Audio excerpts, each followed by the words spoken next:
Olá! O longo período de estiagem, somado à irresponsabilidade e ganância do ser humano, tem causado queimadas em todo o país. Em Teresópolis, a última vítima desses atos irresponsáveis foi o Parque Natural Municipal Montanhas de Teresópolis, na sede da Pedra da Tartaruga. O incêndio teve início na noite de quinta-feira, pela área que fica ali próximo ao acesso de Córrego dos Príncipes, final da Granja Florestal, perto da área onde fica o mirante da Pedra da Tartaruga. Devido às condições de terreno, a mata extremamente seca, afinal de contas não chove forte aí desde junho, ou talvez antes disso, o fogo rapidamente se alastrou aí pelas encostas e vales e fragmentos florestais da Pedra da Tartaruga. Como você vê nas imagens, ainda à noite, a Brigada de Incêndio do Parque Montanhas de Teresópolis foi deslocada para a Pedra da Tartaruga para tentar controlar as chamas. Mas, devido à dificuldade de acesso, de terreno, afinal de contas, lembre-se sempre que quem combate esse incêndio é um ser humano. Não há como ele entrar num buraco, em um vale, para tentar controlar as chamas e morrer queimado. Então, há um limite físico de segurança para esse trabalho. À noite, foi feita essa ação, você vê imagens aí da Monique, que é uma das guarda-parques do Montanhas de Teresópolis. E nessa imagem, você já percebe que aquela passarela que leva até o mirante da Pedra da Tartaruga fica dentro da trilha Vidocq Casas. Foi parcialmente destruída pelo incêndio. São algumas pontes que facilitavam a passagem de visitantes para o local mais bonito para admirar o nosso quelônio de pedra, que é a Tartaruga, destruído parcialmente pelo incêndio. O fogo avançou à madrugada e na sexta-feira pela manhã a situação só se complicou, olha só.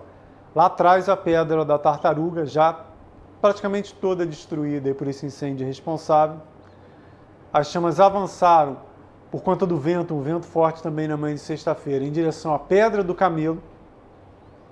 Nessa hora já estavam contribuindo aí com o enfrentamento às chamas o pessoal do INEA, o pessoal da APA, Vale dos Frades, o Preve Fogo do Parque Nacional da Serra dos Órgãos e o Corpo de Bombeiros, inclusive utilizando uma aeronave.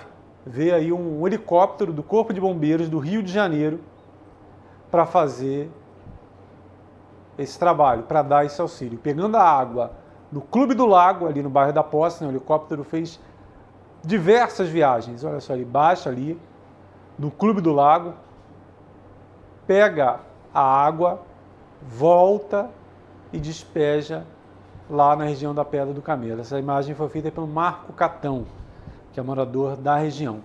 Foram diversos sobrevoos aí da aeronave, mas infelizmente, repetindo, por conta das condições da estiagem, do terreno e da ventania, o fogo se alastrou rapidamente, causando um prejuízo incalculável à fauna, à flora e à população, à qualidade de vida da população.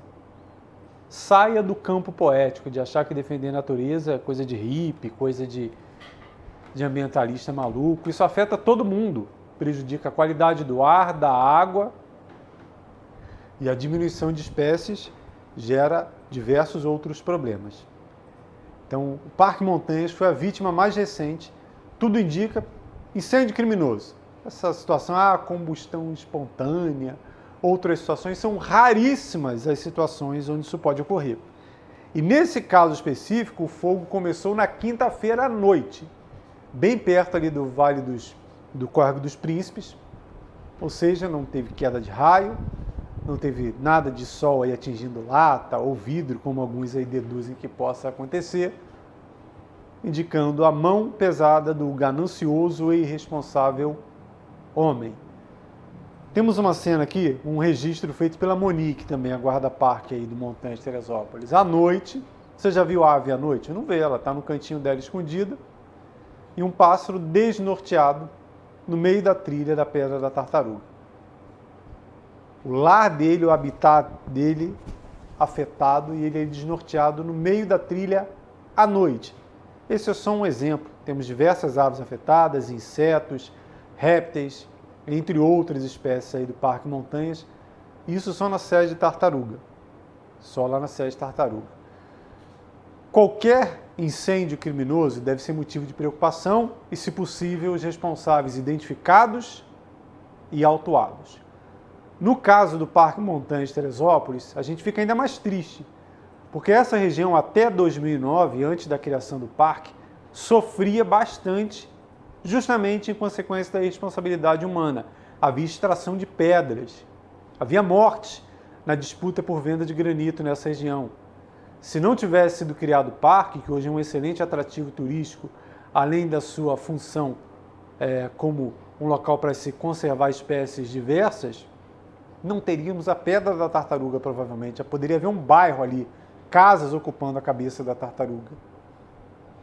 Então a gente ganhou esse parque, o parque se desenvolveu em 15 anos e agora, por conta de um irresponsável, olha só o prejuízo ambiental enorme. Imagine, as espécies perdidas não vão voltar, logicamente, falando de fauna principalmente. As que sobreviveram vão voar para longe, ou caminhar para longe, ou correr para longe, se arrastar para longe de acordo com a espécie. Mas, falando de flora, de vegetação, mesmo quando se recuperasse, era outra vegetação, há todo um trâmite aí de recuperação florestal. Mais uma vez, vamos demorar anos para ver esses fragmentos florestais aí esverdeados, como estavam aí até bem recentemente, né? Infelizmente. Lembrando que o Parque Montanhas, tanto a sede Tartaruga, onde ocorreu o incêndio, quanto a sede de Santa Rita, ficam fechados no fim de semana. Tartaruga é óbvio, né? Ainda há pequenos focos aí, espero que na reprise desse boletim já tenham sido controlados. E além disso, todo o pessoal do Parque Montanhas foi deslocado para tentar controlar esse incêndio. Ou seja, não há ninguém para fazer o atendimento ao público lá na sede Santa Rita. Então, no fim de semana, se você tinha programado alguma atividade de lazer, vá para outras unidades do município. E esses problemas todos aí gerados em consequência do longo período de estiagem têm deixado a população aí muito preocupada, né?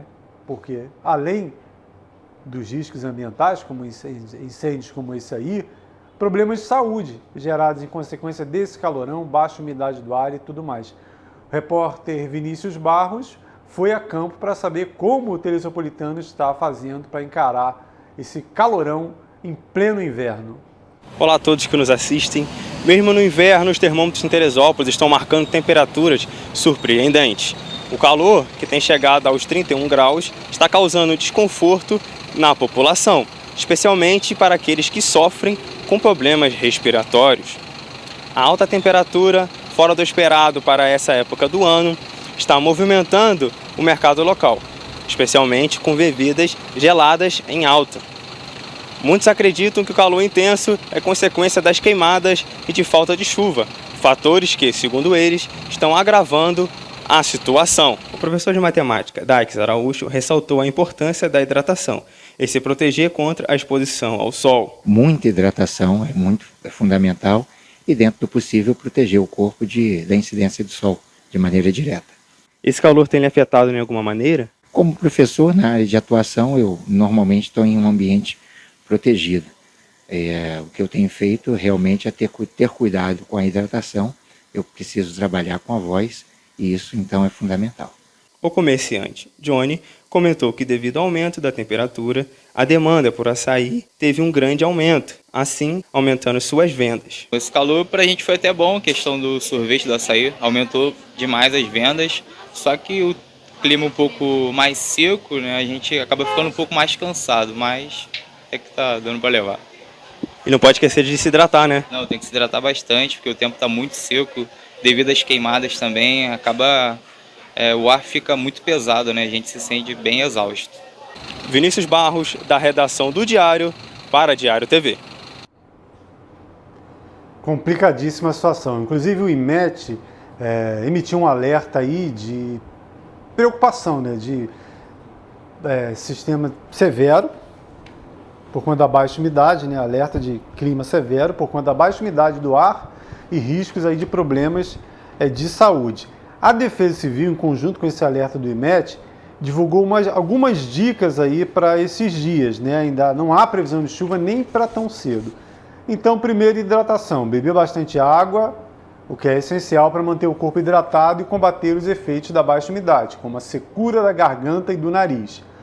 O uso de umidificadores em ambientes fechados para ajudar a manter a umidade e tornar-se um ar menos seco.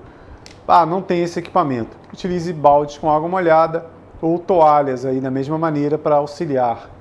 E hidratação da pele. Cremes hidratantes para prevenir o ressecamento e a descamação da pele, que acaba sendo ainda maior nesse período.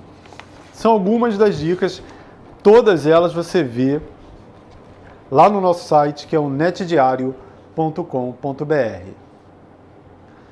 Foi registrado um assalto em plena luz do dia aqui em Teresópolis, na rua Manuel José Lebrão, no bairro da Hermitage, nas proximidades do número 615. Segundo registro, na 110ª Delegacia de Polícia, uma mulher caminhava para casa ali com o celular na mão, um iPhone 11, segundo o registro policial, quando pararam ao lado dela 2 homens em uma motocicleta fazendo ameaças para que ela entregasse o telefone. A jovem entregou o telefone e eles aceleraram no sentido Hermitage. Segundo ela, em depoimento na delegacia, devido ao nervosismo, não soube informar nem se eles estavam armados. Ela se sentiu intimidada, entregou o aparelho e eles fugiram. Lembrando que hoje há câmeras para todo o lado. Então, o crime ocorreu ali, segundo ela, 4h15 da tarde, aliás, ali perto do número 615, Manuel José Lebrão. Basta a polícia ir lá, dar uma olhada, tem aqui um estabelecimento comercial, não tem um pouquinho mais à frente, a câmera de um condomínio, para tentar identificar essa dupla em uma moto. E é importante lembrar também, gente, que esse tipo de situação de assalto, de 2 homens em uma moto, isso é muito raro aqui em Teresópolis, diferente do Rio de Janeiro e principalmente durante a luz do dia.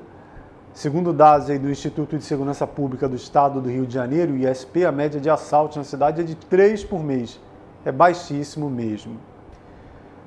Quem passou hoje aí pela Avenida Presidente Roosevelt ou acessou alguns bairros que, entre aspas, desembocam nessa avenida, passou um enorme sufoco, né? Aliás, não só na sexta-feira, mas nos últimos dias aí durante a semana, porque o DENIT, Departamento Nacional de Infraestrutura Terrestre, que é responsável por esse trecho da via, que faz parte da BR-495, inventou de fazer um asfaltamento, recolocação asfáltica aí, na Presidente Roosevelt, perto do Hotel Sesc Alpina, colocando asfalto.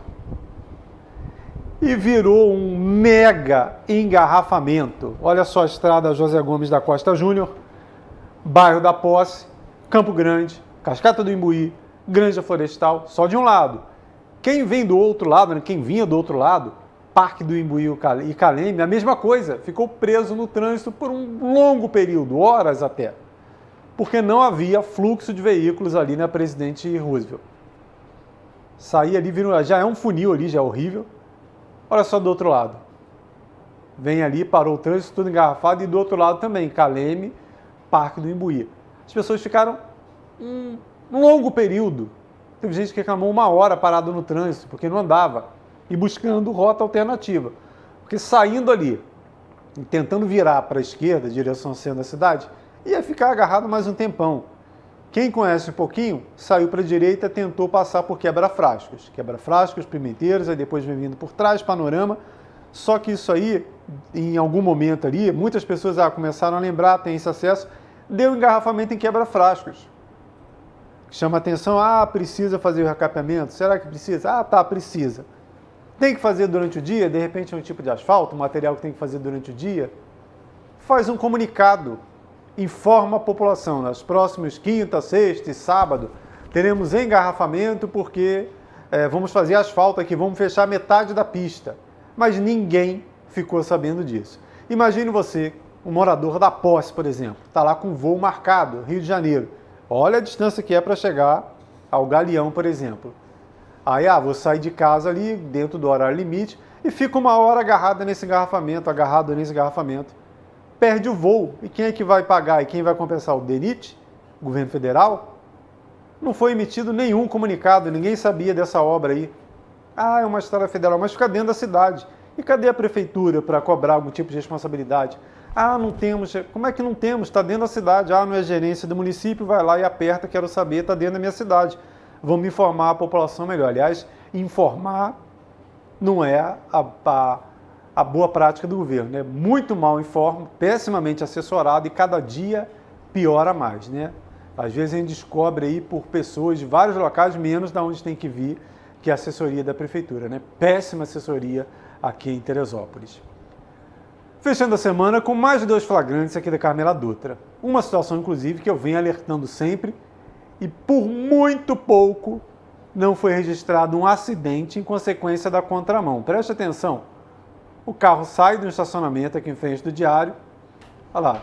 Aí o motorista veio, ele deu uma olhadinha para lá, para a direita. O trânsito aí só vai sentido alto.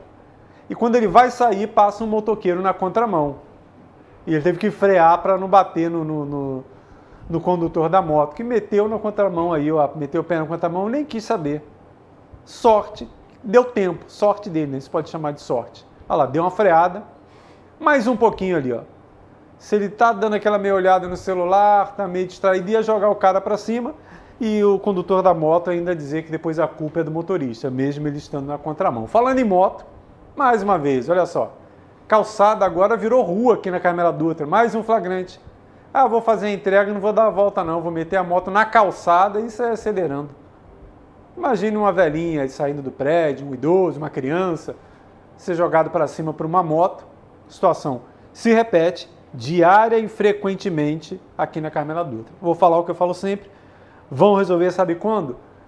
Um parente aí do prefeito, do vice-prefeito, alguém grande da prefeitura, um secretário aí de alto escalão, quando um parente deles aí for atropelado aqui na Carmela Dutra, aí eles vão se tomar alguma atitude, porque a alerta tem sido feito diário, não melhora a sinalização, não coloca guarda ali, só vão resolver se algum parente for vítima aí dessa responsabilidade diária aqui na Carmela Dutra. No próximo dia 27, a OAB realiza o debate com os 5 candidatos a prefeito aqui no município. Esse debate, o principal da cidade, será transmitido pela Diário TV em parceria com a Ordem dos Advogados do Brasil aqui no município.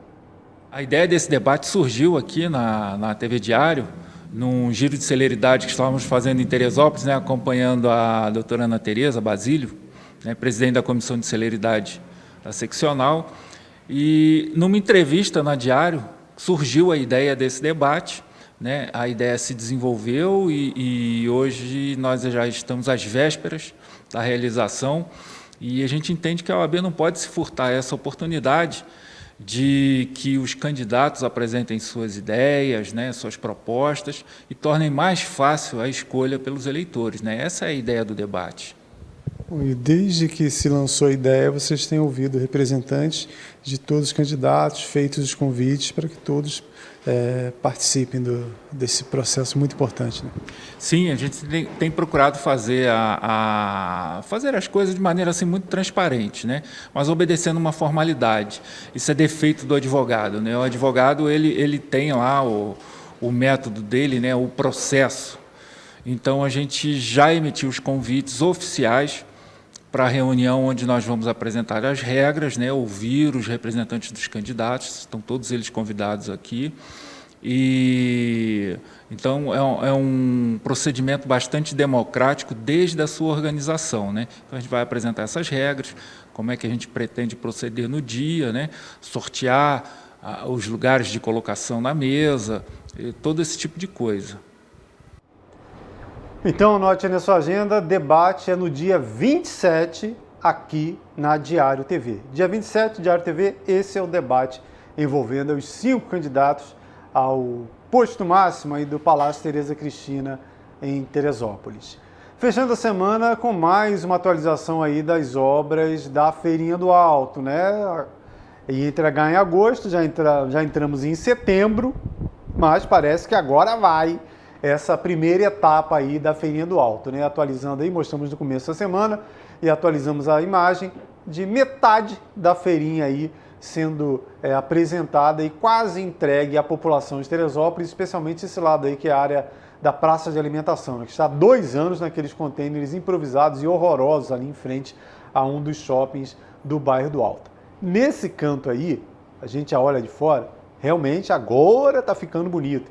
Faltou, como eu disse lá na segunda-feira, trocar também as barracas, né, fazer um investimento aí para atualizar aí o local de trabalho desses 600 expositores da Feirinha do Alto e que eles estivessem aí mais no padrão dessa nova feirinha aí, programada há tanto tempo para Teresópolis pelo governo do estado. Lembrando que é uma obra estadual essa aí da Feirinha do Alto, 12 milhões de reais investidos. A informação é que essa primeira etapa dessa obra que ocorre há 3 anos será entregue agora e o restante só no ano que vem. Aí essa imagem é curiosa, você viu, começa o lado bonito e o outro lado filho feio, que é a parte da feirinha que ainda não ficou pronta, né? Um lado bonitão, modernizado, e do outro lado a feirinha ainda com piso antigo e outros setores ainda que aguardarão essas grandes intervenções do governo do estado.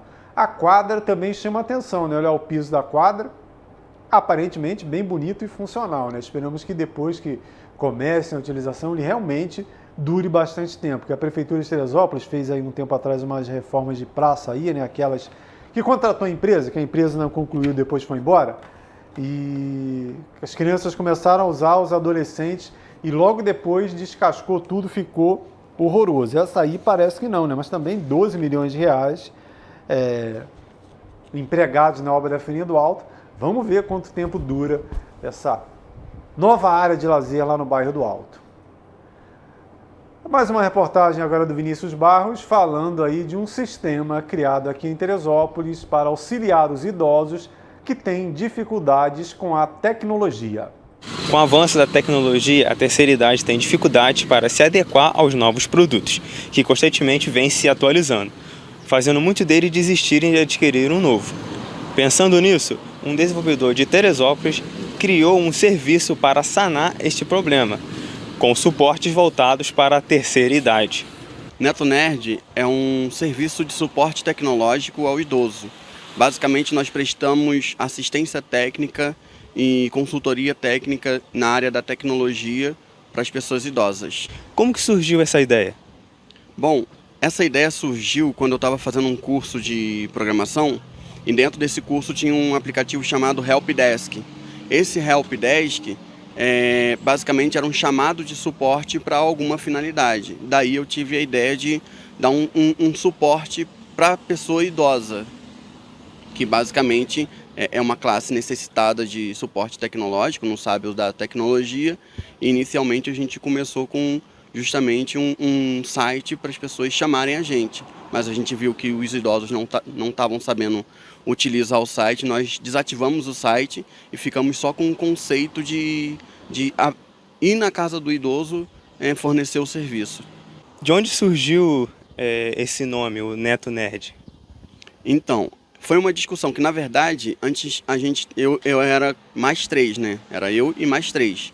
E, então, a gente ficou numa discussão se ia ser tecnologia ou 4BA ou algo do tipo. Eu apresentei, por que não Neto, que é voltado para idoso, e tecnologia nerd, aí a gente juntou as duas ideias. Sobre planos ou assinaturas de pagamento mensal, o desenvolvedor explicou a possibilidade de criá-los mais futuramente. Nós já fomos perguntados se poderíamos fazer assinaturas, porque tem idosos que nos chamam basicamente todo mês. Por enquanto, não, a gente não tem assinatura, mas a ideia é futuramente, com um número maior de clientes que a gente atingir, a gente conseguir fazer uma assinatura mensal aí para esse idoso nos chamar uma quantidade de vezes por mês sem precisar pagar uma visita técnica para isso. Em relação aos atendimentos, Rodinelli ressaltou que a maioria dos casos a visita técnica é necessária, mas não descartou a possibilidade do home office. A gente vai na casa do idoso prestar o serviço público, o serviço presencial, e, se necessário, a gente recebe o chamado no nosso WhatsApp ou no Instagram, e a gente verifica a viabilidade de fornecer esse suporte totalmente online.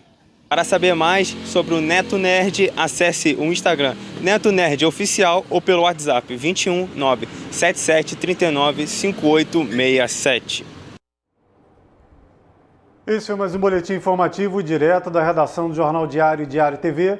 Qualquer novidade antes de um próximo, você vê rapidamente na barrinha de notícias aqui da casa e nas redes sociais Facebook e Instagram, detalhadamente no site netdiario.com.br. Quem está no YouTube, clique no sininho, se inscreva no canal e fique sempre bem informado. Até breve!